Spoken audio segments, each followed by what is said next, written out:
Hello everyone, thank you for watching our video. We are Group E, and today we are doing our presentation for Case 2.1, which is the financial statement analysis. For this project, we analyzed the most recent Form 10-Ks for two companies. We have Apple and Microsoft. Using these filings, we performed a series of financial analyses and comparisons between the two firms. In our presentation, we've structured it into six main sections based on the requirements of the case. We'll begin with the common size and horizontal analysis of the balance sheets. Then we'll move into the accounts receivables. We'll move into our detailed sections on assets, accounts receivables and allowances, as well as liabilities, leases, and commitments. And then we'll finish up talking about our equity accounts. Along the way, we'll be highlighting significant trends and any interesting or concerning findings based on our research and calculations. Our ultimate goal is to provide a clear comparison between the two companies' financial positions and help uncover underlying factors behind those numbers. So let's go ahead and get started with our first section. We're going to talk about the common size balance sheets between the two companies. Here's just a brief overview of the assets. We have Apple on top and Microsoft on bottom, and we performed the vertical analyses for two of the years, as well as a horizontal analyses. Some of the highlighted sections that we wanted to note were just any large sections or smaller sections, as well as any big changes between the 2 years. And you'll find something similar with the liabilities. We've highlighted all the big changes in green and all the big stuff in yellow as well. So I will go on to talk about that more in a minute. And then lastly, we have the stockholders' equity. As you can see, some of the main highlights are included there. One important thing to note is you can tell it looks like Microsoft has a little bit more extreme changes from year to year, and that'll be important to when we talk about that later. So to start off with the assets, we have Apple first, and this is from their 10K form in millions. And so something I want to note was the marketable securities. This was the biggest section for both the current and non-current assets, with the non-current making up 25% of the non-current assets. And so the financial statement notes just broke down each section of the assets. So like for the accounts receivable listed in current assets, they had trade receivables, which included third-party cellular network carriers, or vendor non-trade receivables, which came from selling parts of their products to those who manufactured it. We have inventory, which was highlighted earlier because of how low it was, only making up around 2%. And from the financial statement notes, the FIFO method was used. So what is displayed here indicates the current cost of the inventories. For property, plant, and equipment in Apple, most of it is made up of their machinery, equipment, and internal use software. And then depreciation is assessed using the straight line method. So for the changes in Apple, there was overall no major changes from the vertical analysis. Only around 15% was the biggest change, but otherwise no big changes to note. For Microsoft, on the other hand, their most significant was the short-term investments from their current assets, as it made up of 10% of the total 15% of the current assets. And this included anything that matured within 3 months to 1 year, and to help facilitate liquidity and preserve capital in the company. Other notes to mention from the financial statement notes was how they include capitalized cost to use to obtain contracts with customers, and that's listed as the current and other long-term assets. For their property and equipment, they mainly incorporated software developed, computer equipment, buildings and improvements, as well as furniture and equipment. And their depreciation was also listed using the straight line method. For Microsoft, they did have goodwill, and it's tested annually on May 1st, and discounted cash flow approach is used to assess that. And so with Microsoft, a big change was their increase in property and equipment. And with their analysis, it was a 51.2% increase. And this was found because of their construction of new buildings and improvement in creation of new data centers. And so just a brief overview of their similarities and differences. Non-current assets made up a larger percentage than current assets in both companies, which kind of makes sense as these are large companies where significant amount of their money is either investments or intangible assets.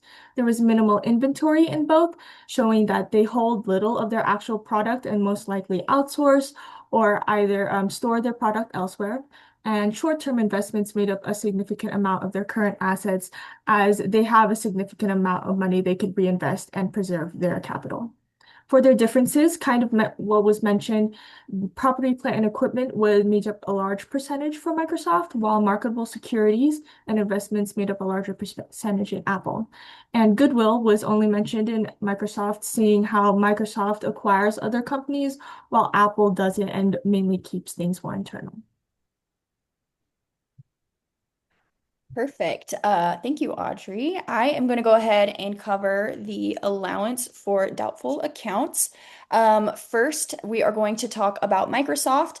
We're also going to cover kind of their accounts receivable as well in this analysis. We're going to start off with about a 22.8% increase in Microsoft's net accounts receivable. That's reaching about $70 billion in 2025. However, we do see the allowance for doubtful accounts rising only about 13.7%, which is about $944 million. That allowance as a percentage of the gross receivables declined slightly, which reflects a stable credit quality. However, we will go a little bit more into that percentage in the next slide. It's also noted that much of their revenue is recognized before invoicing, especially for their multi-year licenses and subscriptions, which just means that generally their receivables are contractually guaranteed. So they actually don't expect to have too much allowances. However, they do have a really good policy still in place. They also reported long-term and financing receivables under the same policy, which was important to note as we were looking over all of these factors. And they also calculate their allowance using the forward-looking SECL approach. And just a little bit on that approach, it just basically requires financial institutions to estimate their lifetime credit losses as using more of a forecast and not just relying on past data. So I thought that was really cool and important to note that they're not only looking at past data, but they're using forecasts to actually build their allowance. Overall, their growth in receivables reflects growth in their contract terms and does not necessarily reflect an increase in their credit risk. On Apple's side, their accounts receivable rose 13.3%, which is about $33.4 billion. It's also really important to note that about $32.8 billion of that accounts receivable is all vendor-related receivables. Approximately 40% of trade receivables come from major carriers, and Apple requires credit support to limit that risk. So something important about both of these companies is they're very large, and that means they do have some wiggle room when it comes to negotiating their terms with vendors and suppliers, and we do see that quite a lot in Apple's relations. With that being said,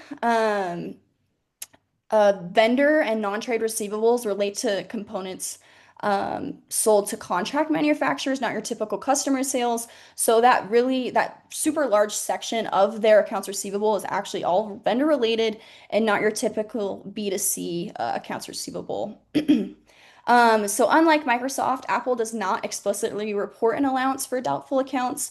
And this is likely due to just a minimal expected credit loss, or they could be consolidating this disclosure elsewhere. But overall, Apple manages their credit risk effectively through collateral and vendor contracts, despite having a growing receivables account. So since Microsoft did have an allowance that we could do an analysis on, we went ahead and went deeper right here. First, we noted that accounts receivable grew over 25% while sales only rose by 15%. This gap suggests that we're either extending more credit terms at Microsoft or they're facing slower customer payments. Either way, it's important to note before that gap continues to widen, it's going to be way more cost effective and beneficial if they're able to identify any issues now than maybe say next year. A second note I had was that the ADA increased by only 13.7%, which is disproportionately low given that increase in accounts receivable. This could be a point where they are underestimating potential bad debts. And again, that's something they should point out before it sneaks up on them. Another point here is our expected uncollectible rate dropped from 1.09% to about 0.99%, despite seeing a growth in accounts receivable. And this did raise a concern that they are not being as quite realistic as they should be with their allowance estimates. Since we saw that increase in accounts receivable, we wouldn't necessarily expect our uncollectible rate to drop. Actually, in most cases, we'd expect that to actually increase. And then lastly, net accounts receivable is up by over 25%, while the ADA hasn't scaled accordingly. So this could indicate that they have flat provisioning relative to their accounts receivable growth. And with all that taken together, this suggests that we may be understating bad debts, like I said before, or they could be potentially inflating their reported net income. But either way, this could be a sign of potential collection issues, or they might be loosening up their credit standards. Either way, super important to note moving forward. All right, guys. So now we're going to move on to liabilities. So some of the main liabilities that Microsoft has, they've got quite a few, especially ones that are fluctuating right now. So they can have accounts payable, which is primarily involving their equipment costs. And then also you'll see here their short-term debt. They actually have decreased their short-term debt to zero. So they have separated their short-term debt from their current long-term debt. So do keep that in mind. They do have some long-term debt that is due this year that they had to pay, but they got rid of all their short-term debt. So do keep that in mind that their long-term debt this term has increased slightly, but not enough to offset that short-term debt. So that's pretty cool. Their short-term income taxes as well. They also have short-term unearned revenue. This is going to mostly involve like Xbox subscriptions, LinkedIn subscriptions, off Microsoft Office 365, as well as some cloud subscriptions and things like that. So they're mostly subscriptions that just haven't been paid yet. And so they will be paid. They're just kind of waiting for it to come in. And then there are other current liabilities, which also is going to include a lot of their property and equipment costs. So some of the things we want to go over here, as I mentioned, their short-term debt dropped to zero, which is pretty significant and makes a pretty big change as far as Microsoft goes. So as far as significance, you're going to have your short-term debt. Also, your accounts payable is pretty significant. It has increased by 26%. And these aren't bad things as long as we're keeping them tracked. And then we have our short-term income taxes. This one's increased. This is just depending on how the company decides to use their short-term income taxes. So they may have more than 1 year, less than another year. This is going to fluctuate greatly. Nothing to be concerned about here. We also have, like I mentioned, the short-term unearned revenue. This has increased quite a bit. So this is something that we're going to want to keep an eye on. Maybe they'll need to lower their window or whatever it may be or lower the window for payments just so that they are decreasing that. But it is going to be revenue coming in. And then there are other current liabilities. These are things that as Microsoft grows, so will these, but they are things to keep in mind and to watch over. And then also their other long-term liabilities has increased drastically by 67%. This is going to be also most of their property and equipment. As they're growing, this will increase, but it is something to keep an eye on. Like their total liabilities over the course of the last year has increased by $30 billion. So it is a concern. But also, like I said, as Microsoft is growing, this is going to happen. With Apple, there aren't as many concerns.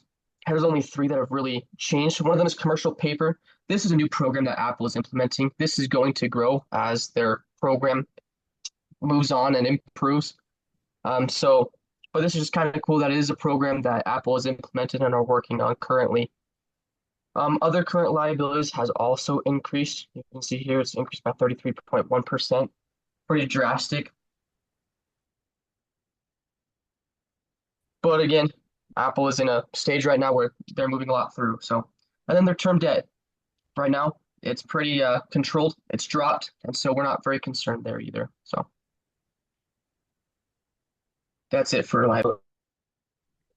Now we move on to leases, commitment, and contingencies. So the first part of that is going to be leases. It's just kind of a brief overview. Apple currently has outstanding lease obligations of 15.6 billion, but only 2 billion of that is payable within the next year. So basically just tells us that they are kind of locked into some pretty long-term leases, which is to be expected with a large company like Apple. Similarly, Microsoft has they kind of did a breakdown of their leases and owns. So basically, their total square footage in millions, and whether or not they lease it or own it, and whether or not they have it in the US or international. As you can tell, both leasing and owning is about 50-50, which is pretty typical for a large company like that to offset risk. But they do tend to hedge and have a little bit more property in the US, both owning and overall. So looking at the lease costs for Microsoft, this is where things start to get a little bit interesting. So as you can tell, there was a slight increase from 2023 to 2024. But then we see a rather steep increase in lease costs and kind of overall kind of things they're doing with their leases. So we see more higher lease costs, both operating and financing. Then we also see increase in operating cash flows and right of use assets increasing. So it tells us they're definitely doing some kind of expansion. They're doing some kind of growth that they're trying to fund, and they're trying to kind of move forward with that. Moving over to Apple, we can see here Apple's actually pretty consistent with where they're at. They actually have a slight decrease in their overall operating leases, a slight increase in finance leases, but overall they're staying pretty consistent, not making any major changes. And yeah, that's it for Apple. So the one thing I do want to briefly highlight on is other commitments. So for Microsoft, if you look here, you can see mostly seems to be pretty stable in terms of kind of what we would expect for long-term debt in comparison to the rest of their company. The main thing that stands out is their purchase commitments, which is a very, very large part of their 2026 expectations. And this is actually most likely due to a couple different things that we'll talk about in terms of contingencies, but largely has to do with lawsuits and other kind of settlements that they're dealing with in terms of multiple countries. And then in terms of Apple, and this is very similar here. So we can see kind of a brief overview on their lease and kind of upcoming obligations. They have the leases, which I talked about earlier. They have very large manufacturing and other purchase obligations. Again, mostly spread out, but then there are quite a bit with the manufacturing purchase that are coming due within the next year. They also have the deemed repatriation tax, state aid decision tax payable, and the capital return program. And all of these are pretty large parts of kind of their expected things that are coming due in the next couple of years, and mostly due to kind of fines and penalties and other things that have been levied against them. So looking at equity accounts, let me see here. So if we can actually go to the next slide. Yeah, there we go. So the main thing that I'm going to be focusing on here, Apple, you can see in terms of overall common stock, significant increase in overall balances, but their net income is actually showing a slight decrease. And then at the very bottom, their dividends are also showing a slight increase. In terms of Microsoft, on the next one, Oh, one more. then here we see again a pretty moderate increase in overall common stock. We're actually seeing a much larger increase in net income, as well as a significant increase in total stockholders' equity, as well as cash dividends. So, kind of looking at both of them and comparing them side by side, over the last 2 years, Microsoft has had a 16% increase in common stock, whereas Apple's had about a 28% increase in common stock. However, Microsoft has had a much larger increase in stockholder equity with 66% compared to Apple's 12. Net income is most likely the largest driver of that, with a 40% increase in Microsoft's net income and a 6% decrease in Apple's net income. Again, they have very similar kind of tracks in terms of stock price, increasing 53 and 51% respectively. And then dividend increase of 22% for Microsoft and 9% for Apple. So, what does this tell us? Well, both tech companies experience a significant growth in Microsoft experiences significant growth in net income. Both experienced an increase in stock price and dividend yields. However, Microsoft had a much greater increase in stockholder equity with a slightly lower issuance of common stock. So some of this is due to share repurchases, some of this is due to kind of larger strategy. I don't want to speculate too much. It gets into some more complicated things. But as we can see here, so looking at total number of shares purchased, on the top is Apple. We can see they have about 35,697 and then 42,910 for each of those periods. Um, and then on Microsoft, we have much larger groups of share repurchases. So basically looking at the difference between 112,000 to 7.5 million shares at relatively similar share prices.